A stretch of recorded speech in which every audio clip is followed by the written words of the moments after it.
మెదక్ జిల్లా శివంపేట మండలం నుండి Telangana BRS party working president KTR ఆదేశాల మేరకు నర్సాపూర్ నియోజకవర్గ ఎమ్మెల్యే వాకటి సునీతా లక్ష్మారెడ్డి గారి పిలుపు మేరకు శివంపేట మండల బీఆర్ఎస్ పార్టీ నాయకులు తాజా మాజీ ఎంపీపీ కల్లూరి హరికృష్ణ, మండల పార్టీ అధ్యక్షుడు రమణగౌడ్, మాజీ గ్రంథాలయ చైర్మన్ చంద్రగౌడ్, జిల్లా కోఆప్షన్ సభ్యులు మన్సుల ఆధ్వర్యంలో కేసీఆర్ చిత్రపటానికి పాలాభిషేకం చేసి అనంతరం మెదక్లో తలపెట్టిన దీక్ష దివాన్ కు కార్యకర్తలు, నాయకులు భారీ ఎత్తున బయలుదేరారు.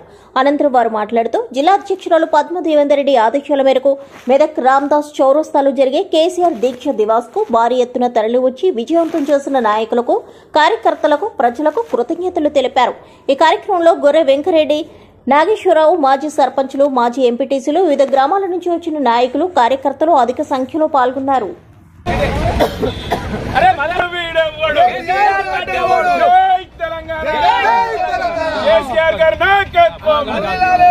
శివంపేట మండలం నుండి మెదక్ రామ్దాస్ చౌరస్తాలో జరిగే మా జిల్లా పార్టీ నాయకులు పద్మదేవేందర్ రెడ్డి మరియు మా సునీతా లక్ష్మారెడ్డి గారి ఆధ్వర్యంలో జరిగే కేసీఆర్ దీక్షా దివస్ కు శివంపేట మండలం నుంచి కార్యకర్తలు పెద్ద ఎత్తున తరలి వెళ్తున్నాం.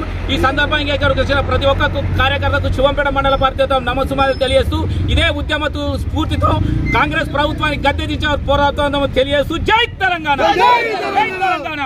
15 ఏళ్ల కింద మరి అణిచివేతల నుండి ఎదిగినటువంటి మన నాయకుడు, మన మేధావి కేసీఆర్ గారు మరి నా ప్రాణాన్ని పరంగా పెడితేనే తెలంగాణ సాధించగలుగుతామని చెప్పి చేసిన దీక్ష ఫలితంగానే తెలంగాణ రాష్ట్రం ఆవిర్భవించింది. భారతదేశం అంతా కూడా మర్చి చూసే విధంగా మన తెలంగాణ అభివృద్ధిని కూడా చేసుకున్నాం. మరి రాబోయే రోజుల్లో ఖచ్చితంగా కేసీఆర్ గారి నాయకత్వంలో మళ్లీ ప్రభుత్వం ఏర్పడి ఇంకా అభివృద్ధి పదంలోకి పోతాం. అప్పటిదాకా కూడా ఉద్యమ స్ఫూర్తిని కొనసాగిస్తాం. కేసీఆర్ బాటల్ని నడుస్తామని చెప్పి తెలియజేస్తూ జై తెలంగాణ.